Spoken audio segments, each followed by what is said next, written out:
El profeta José Smith enseñó que el Libro de Mormón es la piedra angular de nuestra religión. El presidente Ezra Taft Benson, 13º presidente de la Iglesia, testificó que Doctrina y Convenios es la piedra de coronamiento.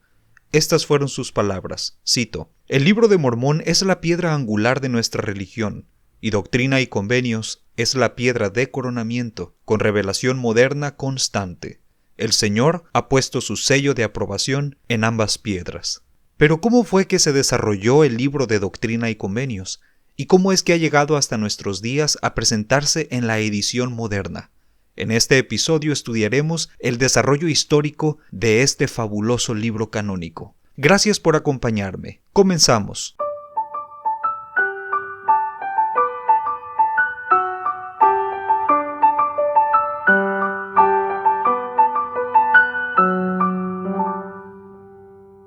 El libro de Doctrina y Convenios, como lo conocemos ahora, no siempre ha estado formado de esta manera. Al principio de la dispensación, los primeros santos de la Iglesia se gozaban de recibir revelaciones a través de un profeta moderno. Estas revelaciones se escribían y se las compartían los unos con los otros. Sin embargo, algunas de estas revelaciones también permanecían en la memoria solamente. No todo estaba registrado. Con el paso del tiempo y el crecimiento continuo de misioneros que iban a predicar el Evangelio allende las fronteras, la Iglesia se vio en la necesidad de poder llevar la revelación moderna de la cual predicaba a los conversos e investigadores. Pero las copias de las revelaciones que hasta ese tiempo se tenían solamente eran hechas a mano, y de vez en cuando, de copia en copia, las revelaciones se veían alteradas, modificadas, o ciertas partes importantes se perdían.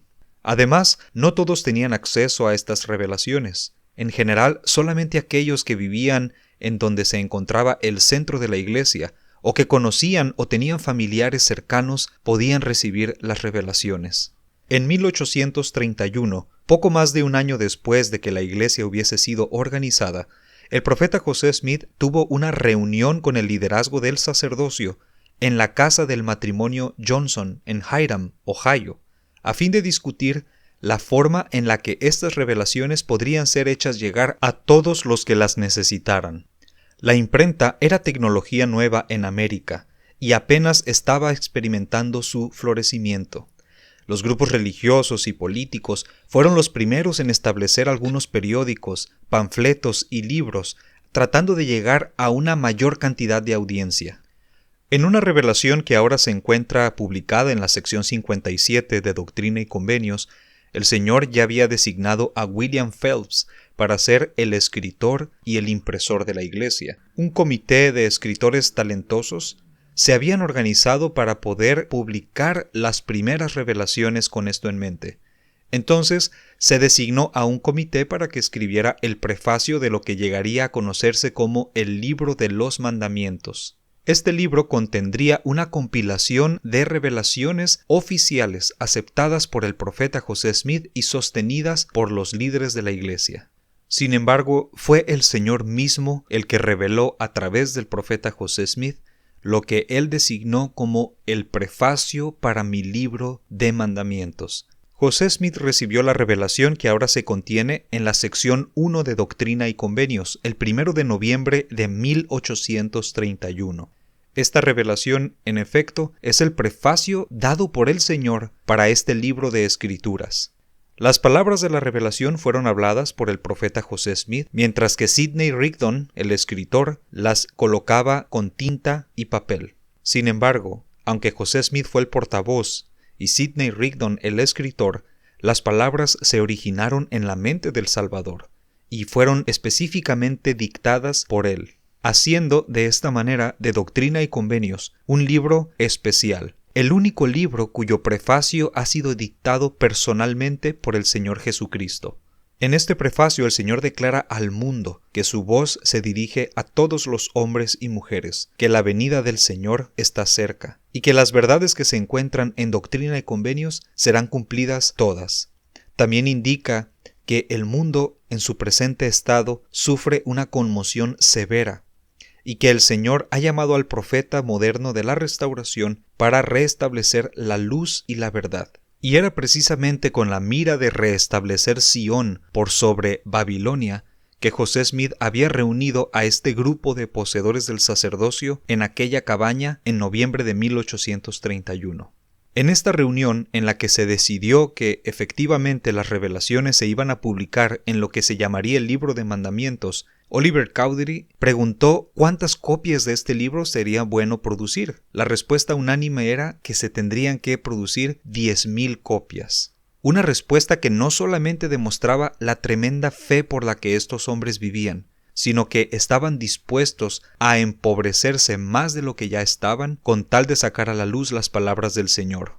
El profeta José Smith declaró lo siguiente, cito: «Debido a que el Señor ha derramado sobre nosotros una gran cantidad de bendiciones y nos ha dado mandamientos y revelaciones, ¿qué testimonio habremos de añadir nosotros para demostrar que estos mandamientos que hemos recibido pronto deben ser enviados al mundo entero?» Fin de la cita. Entonces invitó a los miembros presentes a obtener un testimonio por ellos mismos de que la revelación que se había obtenido a través de él era divina y verdadera. Los miembros de la iglesia en ese momento esperaban recibir una respuesta similar a las de los 3 testigos del Libro de Mormón, en la que un ángel personalmente vino para testificar desde los cielos sobre la veracidad de lo que estaba siendo publicado. Sin embargo, la respuesta vino de una manera un poco diferente, y está registrada en la sección 67 de Doctrina y Convenios.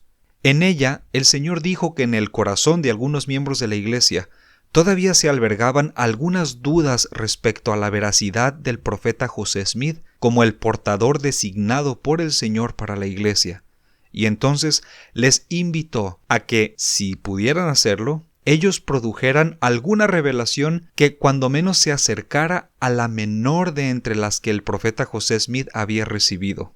En la historia sabemos que William McLellin aceptó el reto y que se esforzó por escribir una revelación que se asemejara a las que el profeta José Smith había registrado.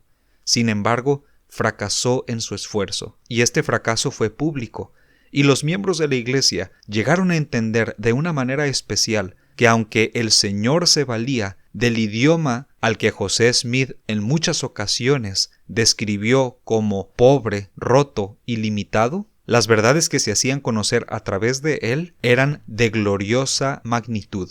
José Smith sabía que el Señor tenía que valerse del idioma que él manejaba y de su conocimiento de la lengua, el cual no era mucho. Por lo tanto, los santos agradecían que el Señor pudiera dar a conocer semejantes revelaciones a través de un hombre que en lo general era poco letrado. Para entender un poco el proceso por el cual se conservaron las revelaciones en el Libro de los Mandamientos, hablaremos de una revelación que el profeta José Smith recibió en diciembre de 1832.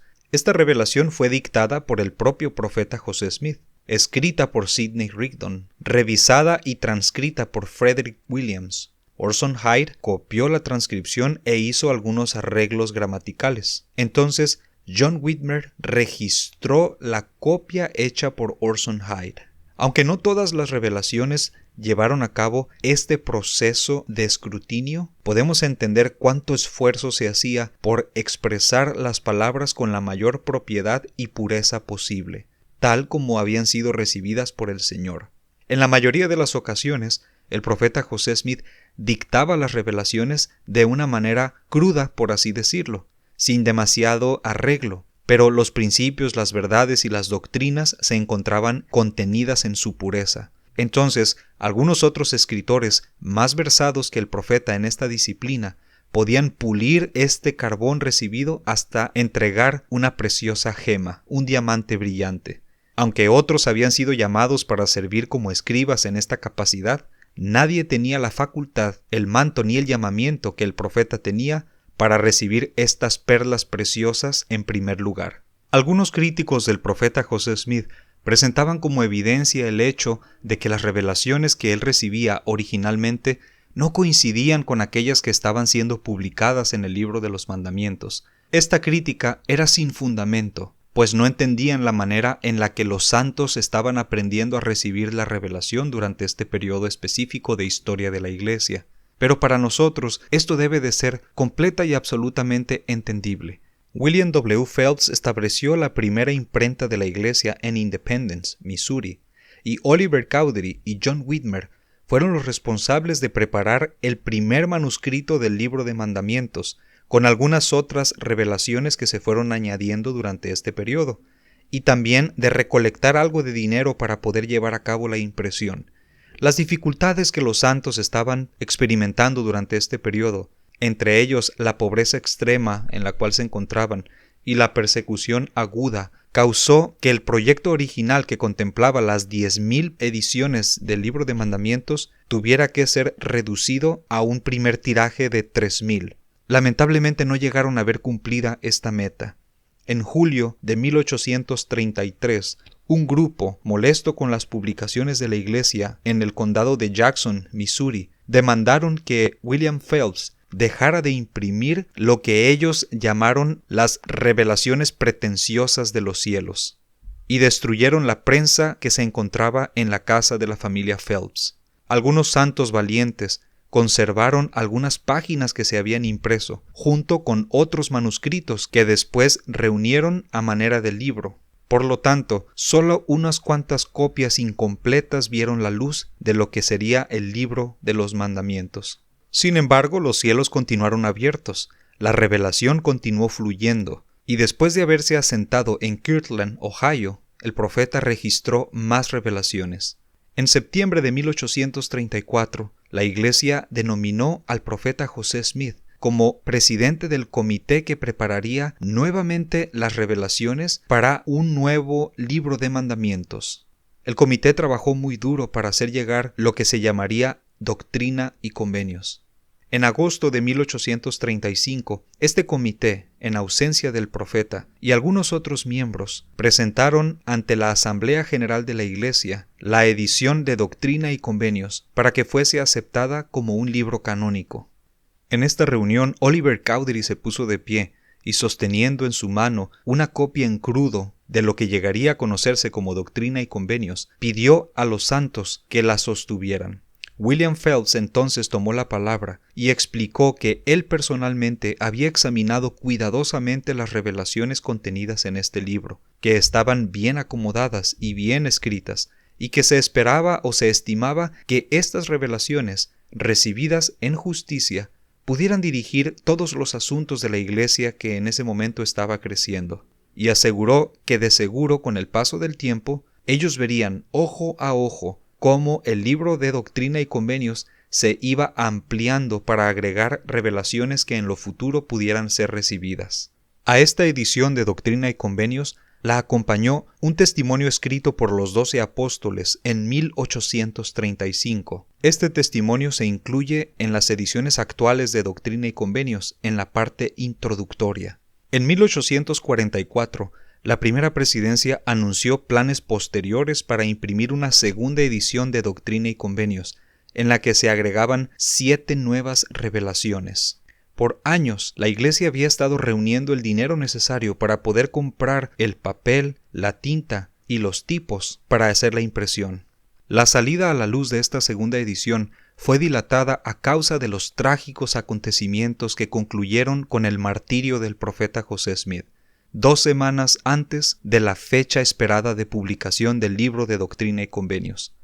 Por lo tanto, en la edición de 1844, impresa tiempo después de la muerte del profeta José Smith, fue que se pudo incluir, además de las 7 anteriores, una octava, que fue la sección 135, en la que el apóstol John Taylor hacía una poderosa declaración respecto de la misión del profeta recientemente asesinado. Las siguientes impresiones fueron hechas en Inglaterra, la primera de ellas en 1845, un año después, por Wilford Woodruff, durante su segunda misión apostólica a Gran Bretaña. La edición posterior se llevó a cabo en Utah en 1876, publicada por Orson Pratt y el Quórum de los 12 Apóstoles, bajo la dirección del presidente Brigham Young. El elder Pratt hizo cambios en cuanto a dramática y añadió muchas otras revelaciones, una de las cuales había sido recibida a través de Brigham Young. El total de nuevas secciones añadidas en esta edición de 1876 fue de 26. El elder Pratt publicó una nueva edición en 1879, en la que no hizo cambios, sino que agregó algunas notas al pie de página. Utilizando esta previa edición del Elder Pratt, la Iglesia publicó una nueva edición en 1880, como parte de su celebración del 50 aniversario de la organización de la Iglesia. La Iglesia reimprimió esta misma edición por lo menos en 28 ocasiones, y en 1908 agregó la declaración del presidente Wilford Woodruff, en la cual se anunciaba que el matrimonio plural habría de llegar a su fin, lo que ahora es la Declaración Oficial número 1. En la edición de 1921, publicada bajo la dirección del presidente Heber J. Grant, se retiraron lo que ahora se conocen como los discursos sobre la fe, que se habían incluido originalmente en 1835. Estos discursos son explicaciones doctrinales que, si bien fueron dadas por el profeta José Smith durante las lecciones de lo que se llamaba la Escuela de los Profetas, realmente nunca formó parte de las revelaciones oficiales. Y entonces fue que se decidió retirar de la edición de 1921 de Doctrina y Convenios. En 1981 se hizo nuevamente otra publicación bajo la dirección de la Primera Presidencia y el Quórum de los 12 Apóstoles. En ella se incluyeron la sección 137, 138 y la Declaración Oficial número 2. El libro de Doctrina y Convenios es revelación moderna, y la Iglesia es una iglesia viviente, lo cual significa que no debería extrañarnos si en años futuros o próximos las revelaciones de Doctrina y Convenios se sometieran una vez más a una edición nueva, en la que podrían incluirse revelaciones adicionales recibidas por profetas modernos o declaraciones firmadas por la Primera Presidencia y el Quórum de los 12 Apóstoles. Por ejemplo, supongamos que en una conferencia general, el presidente de la Iglesia presenta a la Iglesia en general la Declaración Oficial número 3, y esta declaración fuera la familia, una proclamación para el mundo. No quiere decir que esto sucederá, de hecho es solamente un ejemplo, es una suposición, pero esto nos dará una idea de cómo las revelaciones se van construyendo a lo largo del tiempo, y cómo el Señor revela a través de sus siervos, los profetas, su voluntad. Y como Él lo ha dicho, ya sea por su propia voz o por la voz de sus siervos, los profetas, es lo mismo. Gracias por acompañarme en un episodio más de este podcast. Hasta la próxima.